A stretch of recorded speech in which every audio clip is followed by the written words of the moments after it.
கணவன் அமைவதெல்லாம் பாகம் 10. உள்ளத்திலே பொங்கி புரண்ட உணர்வுகள் அவளது உடலை குலைக்கத்தானே செய்தன. உறக்கமின்றி உணவில் நாட்டமின்றி அவள் ஒடுங்கி கொண்டே வந்தாள். ஒரு நாள் கைலாசமே கேட்டுவிட்டார், இந்த பொண்ணு உடம்புக்கு என்ன, ரொம்ப இழைச்சி போயிட்டாளே, அவளுக்கு என்ன கொள்ளை, மரிமாலாவை விட 2 பங்கு சாப்பிடுகிறாள், முன்னை விட ஒசந்திருக்கிறாள், அதனால் உங்கள் கண்ணுக்கு அப்படி படிக்கிறது, எரிச்சலோடு பதிலளித்தாள் தங்கம்மாள். வெள்ளித்தட்டு போல பூரண நிலவு பொழிந்து கொண்டிருந்த ஒரு நாள் இரவு உணவிற்கு பின் வழக்கம்போல் மாதவி மாடை இறக்கி உறங்க போனாள். மாதவி, இப்படி வந்து கிட்ட உட்காரு, உன்கிட்ட ஒரு விஷயம் பேசணும், கெஞ்சும் குரலில் கூப்பிட்டாள் பரிமளா. தன் காரியம் ஏதாவது இருந்தால் அவள் குலைவாள். அதுவும் மாதவிக்கு தெரிந்த கதைதான். கதவை தாளிட்டு கொண்டு கட்டிலின் விளிம்பில் வந்து உட்கார்ந்து கொண்டாள். தலைக்கு மேல் தொங்கிய மின்விளக்கை ஏற்றிவிட்டு பரிமளா தன் தலையணை அடியிலிருந்து ஒரு புத்தகத்தை எடுத்தாள். மாதவி, நீ காதலை பற்றி என்ன நினைக்கிறாய்? பரிமளா எடுத்த எடுப்பிலே கேட்டாள். தூக்கி வாரி போட்டது மாதவிக்கு. நீ என்னவோ வேடிக்கை செய்கிறாய், இந்த கேள்வியின் பொருள் விளங்கவில்லையே, புரியும்படி சொல்லேன், அலுப்புடன் கேட்டாள். உன் மனதில் காதல் மலர்ந்திருந்தால் நீ இப்படி அசட்டையாக பேச மாட்டாய். நீ காதல் என்பது ஒரு இன்பமான உணர்வு, அது ஒரு வகையில் துன்பமான உணர்வு கூட. அதை உனக்கு எப்படி புரிய வைக்கிறதுன்னு எனக்கு விளங்கலை. இப்படி கிட்டவா, ஒரு ரகசியம் சொல்கிறேன். மாதவி, நான் ஒருத்தரை உயிருக்கு மேலே காதலிக்கிறேன், அவரைத்தான் கல்யாணம் செய்து கொள்ளப் போகிறேன். மாதவிக்கு ஏனோ நெஞ்சு பக்கு பக்கு என்று அடித்து கொண்டது. இனமிளங்காத ஒரு அச்சத்திலே உடல் நடுங்கியது. பரிமளா, உனக்கு எப்பவும் வேடிக்கை தான், என்னை விட தூக்க கண்ணை அழுத்துது, சினிங்கினாள் மாதவி. இதை பாரு, இந்த படத்தை பார்த்துட்டு பின்னால் சொல்லு, இவரைத்தான் நான் காதலிக்கிறேன் என்று பெருமையாக கூறிக்கொண்டு புத்தகத்தில் மறைத்து வைத்திருந்த ஒரு புகைப்படத்தை எடுத்து அவளிடம் நீட்டினாள். கையில் வாங்கி கண்களை அகல விரித்தி விளக்கொளியில் உற்று பார்த்த மாதவிக்கு தலையை சுற்றியது. பரிமளா சொல்வது உண்மையா? அவளுடைய சந்திரனை பரிமளா காதலிக்கிறாளா? நெஞ்சே 2ஆக பிளந்து விடும் என்று போல ஒரு வேதனை. நான் நம்ப மாட்டேன். இவரைத்தான் உனக்கு பிடிக்காதே, இவர் நம்ம வீட்டில் பாடியது கேட்டு கண்ணாடியை உடைத்தாயே. மேலே பேச முடியாது மாதவி திணறினாள். நீ ஒரு பைத்தியம், சமையல் அறையை தவிர உனக்கு உலகமே தெரியாது, மக்கு +3.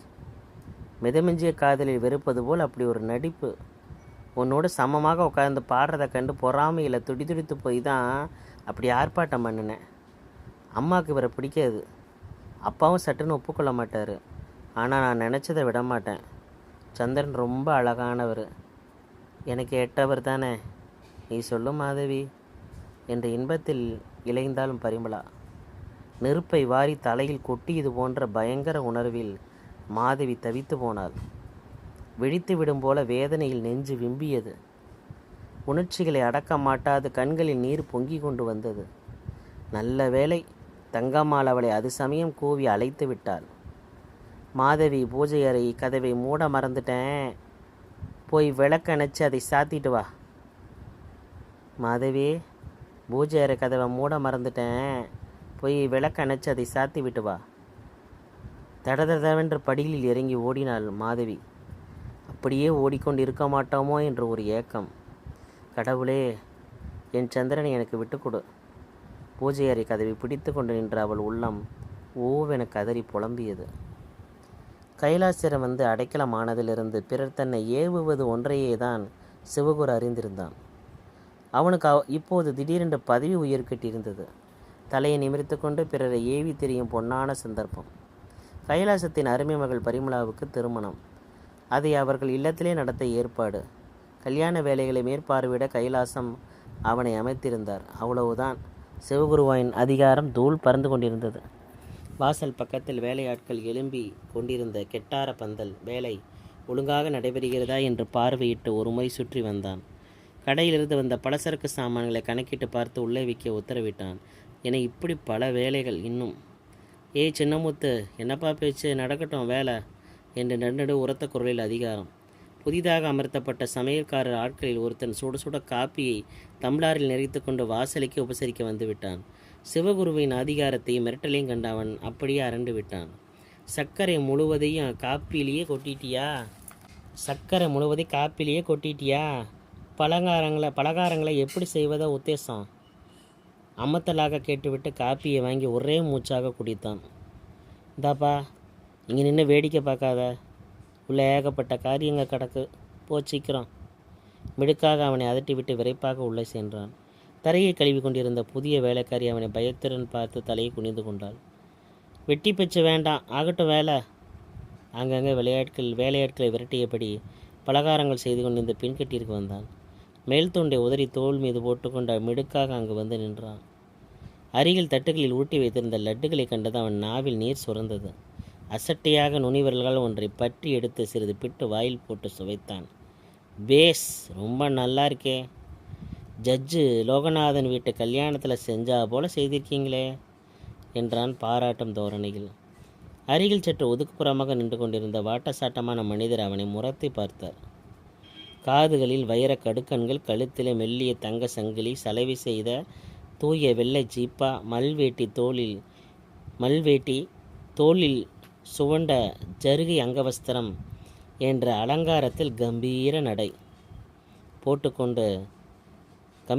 போட்டுக்கொண்டு அவன் அருகே வேகமாக வந்த மனிதர், யாரையா நீ? அறிவு கட்டவனாக இருக்கிற? எண்ணி ஒழுங்காக எடுத்து வச்சிருக்கிற லட்டை பிட்டு தின்னுட்டு சே உரிமினார். சிவகுரு விழவிழுத்து போனான். விஷயம் புரிவதற்கு அவனுக்கு சில வினாடி பிடித்தது. வைரக்கடுக்கன் ஆசாமி தான் தலைமை சமையல்காரர், புகழ்பெற்ற சங்கநாதன், சமையல் மன்னன் என்று பல பெரிய மனிதர்களிடம் பட்டமும் பரிசுகளும் பெற்றவர். சில பிரபல மனிதர்கள் சமையல் மேற்பார்வை சங்கநாதன் என்று கூட திருமண பத்திரிகையில் ஒரு மூலையில் அச்சிடுவதுண்டு. அத்தனை பிரபலமான மனிதர். அவருக்கு முன் சிவகுரு எம்மாத்திரம். உங்களுக்கு என்ன வேணும்? அசட்டையாக புறவங்களை உயர்த்தினார் சங்கநாதன். சிவகுரு அதற்கு பின் அங்கு நிற்கவே இல்லை. உள்ளே விரைந்த அவன் சாமான் அறைக்கில் எட்டி பார்த்தான். பின்கட்டு முழுவதும் தேடினான். மாடிப்பக்கம் விரைந்து சென்று வராந்தாவில் நின்றபடி கண்களை நாலாபுரமும் ஓட்டினான். மாதவி எங்குமே காணவில்லை. சில நாளாக அந்த பெண்ணிடம் காணப்பட்ட மாதர்கள் அவனுக்கு கொஞ்சமும் பிடிக்கவே இல்லை. தினமும் 2 தினத்தில் வீட்டில் தடபுடலாக கல்யாணம். மகிழ்ச்சியுடன் இருக்க வேண்டியதுக்கு பதில் புத்தி கெட்ட பெண் யாரும் இல்லாத சமயங்களில் கிணற்று மேடை அருகையும் தோட்டத்து வேப்பமர மறைவிலையும் உட்கார்ந்து குலுங்க அழுது கொண்டிருந்தாள். எப்பொழுதுமே கண்களும் முகம் சிவந்தே காணப்பட்டன. சிவகுரு என்ன முட்டாளா? வயது பெண்களை வீட்டில் வைத்துக்கொள்வது கஷ்டம் என்று அடிக்கடி தங்கம் அழுத்துக்கொள்வதை கேட்டிருக்கிறான். அதற்கு பொருள் இப்பொழுதளவா விளங்குகிறது. பரிமளாவுக்கு மட்டுமே திருமணம் நடக்கிறது, நமக்கு மட்டும் நடப்பது எப்போது என்று ஒரு சமயம் எண்ணி மாதவி ஏங்குகிறாளோ என்னவோ. நமக்கு பெற்றோர்கள் இல்லையே, இருந்தால் நகைகள் 4 வித சேலைகள் என்று எடுத்து சீரும் சிறப்புமாக எல்லாம் செய்வார்களே என்று எண்ணி வருந்துகிறாளோ. என்ன முட்டாள்தனம்! புலியுடன் பூனை போட்டிவிட முடியுமா? கொஞ்சம் கூட இந்த பொண்ணிற்கு அறிவே கிடையாது. என்னென்னவோ எண்ணியபடி கீழே இறங்கி வந்தான். பூஜை அறையின் கதவு பாதி மூடியிருந்தது. மெல்ல அருகில் சென்று திறந்து எட்டி பார்த்தான். முருகனின் திருவுருவம் அருகே குத்து விளக்கு எரிந்து கொண்டிருந்தது. சந்தன ஊதுபத்தியின் வெள்ளிய மனம் அறை முழுவதும் கமிழ்ந்து கொண்டிருந்தது. அறையின் மூலையில் சுவரில் சாய்ந்து கொண்டிருந்த மாதவி மாலையாக கண்ணீர் வடிய அழுது கொண்டிருந்தாள். திகைத்து போய்விட்டான் சிவகுரு. இந்த பெண்ணுக்கு என்ன பைத்தியமாக பிடிச்சிருக்கு? நாளுங்களையுமா விளக்கு வச்ச நேரத்தில் அழுக எண்ணத்துக்கு என்று நினைத்தவன், தங்கச்சி என்னம்மா அது? கடைக்கு போயிருக்கிற அம்மாவும் பரிமளாவும் வருகிற நேரம், அவங்க உன்னை பார்த்தா என்ன நினைப்பாங்க என்ற உரிமையோடு அதட்டினான். திடுக்கிட்டு போன மாதவி எழுந்திருந்தாள். அவள் மடி மீது கிடந்த பட்டு சேலை தொப்பனை கீழே விழுந்தது. அவசரமாக கண்ணீரை துடைத்து கொண்டு அதை எடுக்க குனிந்தாள். முந்தி கொண்ட சிவகுரு அதை சட்டென்று தன் கையில் எடுத்தான். புது உருப்படி போல இருக்கு. கண்ணீரெல்லாம் சிந்தி கரையாக்கி விட்டிருக்கியே. கல்யாணத்துக்கு அம்மா இதை உனக்கு வாங்கி கொடுத்தாங்களா? விசாரித்தபடி புடவை மீது படிந்த தூசியை தட்டி ஒழுங்குபடுத்த முனைந்தான். இல்லை, இது பரிமளாவுக்கு அவங்க வீட்டில் எடுத்த கூரை சேலை. அம்மா பார்க்கணும்னு கேட்டு அனுப்புனாங்க. ஆள் கொண்டு வந்து கொடுத்தாள். முருகன் சந்நிதியில் வைக்கும்படி என்னிடம் சொல்லிவிட்டு அம்மா வெளியே போனாங்க. துயரத்துடன் கூறினாள். நல்ல வேலை செஞ்ச. அம்மா பார்த்தா உன்னை 2 கூறாக போட்டிருப்பாங்க. முதல்ல இதை சாமிகிட்ட வச்சுட்டு வெளியே வா, அவங்க வர நேரமாச்சு என்று உத்தரவிட்டான். வெளியே வந்த மாதவியின் முகத்தை காண அவன் நெஞ்சம் நிகழ்ந்து போயிற்று. ஏமா தங்கச்சி, உன்னை நான் கேட்குறேன், உண்மையை சொல்லணும். என்னத்துக்கு நீ இப்படி சதா சர்வகாலம் அழுதுகிட்டே இருக்கிற? பரிமளா கல்யாணம் ஆனது வீட்டை விட்டு போயிடுவான்னு துக்கப்படுறியா? அவள் எங்கே போக போகிறா? அவள் தான் நம்ம வீட்டு மருமகனா, இங்கேயே தங்க போகிறாரே என்று அவளை பார்த்தான். இல்லை, உனக்கும் சீக்கிரம் கல்யாணம் ஆகலைன்னு வருத்தப்பட்டு கொண்டு அலறியா? காலம் வந்தால் உன்னையும் கட்டி கொடுக்காம அம்மா ஊறுகாயா போட போகிறாங்க. சுத்த பைத்தியம். உனக்கு கல்யாணம் கூடி வரட்டும். இந்த மாதிரி சேலையை நானே அண்ணன் சீராக உனக்கு எடுத்து தரேன். எங்கே கொஞ்சம் சிரித்து எத்தனை நாளாக சென்று சிரித்தான். என்னவோ இந்த கல்யாணம் கூடுனதுலேருந்து இந்த வீட்டில் ஒரே அழுகையும் ரகலையுமா போச்சு. முதல்ல பரிமளா, அப்புறம் அம்மா, அப்போ நீயே. ஒன்றும் புரியல. சரி முகத்தை கழுவி கொண்டு தயாராரு, அவங்களாம் வர நேரம் கூறிவிட்டு அப்பால் சென்று விட்டான். முகத்தை கழுவி தலையை வாரி முடித்து கொண்டாள் மாதவி. அழுத களைப்பு தெரியாமல் இருக்க முகத்தில் லேசாக பவுடர் பூசி நெற்றியில் போட்டு வைத்து கொண்டாள்.